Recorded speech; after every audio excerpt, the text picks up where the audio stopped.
AIT कर्मी जिंदाबाद जिंदाबाद जिंदाबाद एआईटी कर्मी जिंदाबाद जिंदाबाद जिंदाबाद एआईटी कर्मी जिंदाबाद जिंदाबाद जिंदाबाद সঁচাকৈ খুব দুখ লাগে যোৱা যিটো আমাৰ আন্দোলন আছিল তাৰ আলোচনাৰ মৰ্মে যিহেতুকে তেখেতলোকে আমাক প্ৰতিশ্ৰুতি দিছিল আৰু প্ৰতিশ্ৰুতিৰ মৰ্মে আমি এই আন্দোলন চলিৰ পৰা আমি উঠি গৈছিলোঁ কিন্তু এইবাৰ আমি তেওঁলোকৰ মুখৰ কথাত আমি উঠি যাব নোৱাৰোঁ প্ৰথম কথাটো তেওঁলোকে সম্পূৰ্ণ আমাক লিখিত দিব লাগিব আৰু যদি তেওঁলোকে লিখিত দিব নোৱাৰে তেতিয়া আমি এই আন্দোলন চলি এৰি নিদিওঁ তাৰ উপৰিও অহা 24 তাৰিখে সমগ্ৰ আমাৰ দেশৰ ভাৰতবৰ্ষৰ প্ৰধানমন্ত্ৰী মহোদয় আমাৰ অসমলৈ আহি আছে আমি সেইদিনাখনে ৰাজপথ একদম উত্তাল আমি ডাঙৰ প্ৰতিবাদ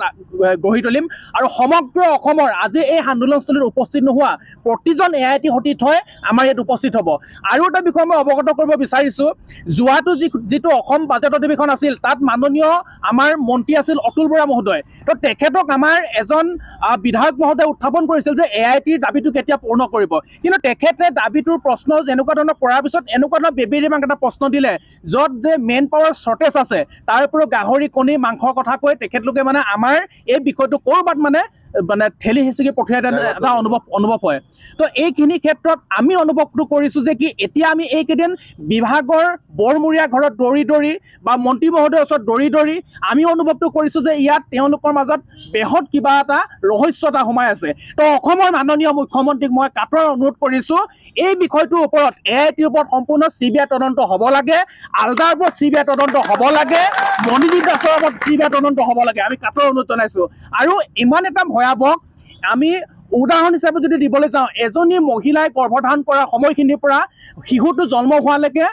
আশাকৰ্মীসকলৰ সম্পূৰ্ণ দায়িত্ব থাকে কিন্তু এই গাই গৰু কৃত্ৰিম প্ৰজনন কৰাৰ সময়খিনিত গৰ্ভধাৰণ কৰোৱাৰ পৰা প্ৰেগনেঞ্চি ডায়েগন'জ কৰাৰ পৰা লাষ্টত কালভিং জন্ম দিয়াৰ পৰা গৰুজনীৰ আমাৰ সম্পূৰ্ণ দায়িত্ব আছে তো এই দায়িত্বখিনি আমি সুচাৰুৰূপে পালন কৰাৰ পিছত বিভাগে আজিলৈকে ব্যৱস্থা এটা গ্ৰহণ কৰি দিব নোৱাৰিলে কিন্তু এনেধৰণে আমি কাম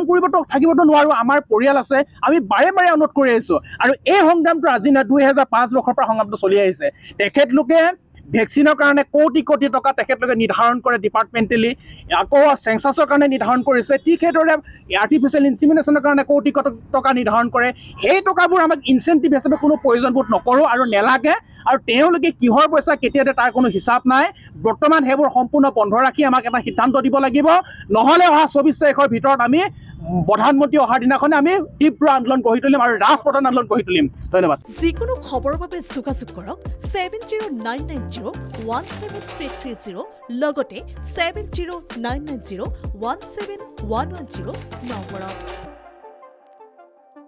যিকোনো খবৰৰ বাবে যোগাযোগ কৰক 7099017330 লগতে 7099017110 নম্বৰত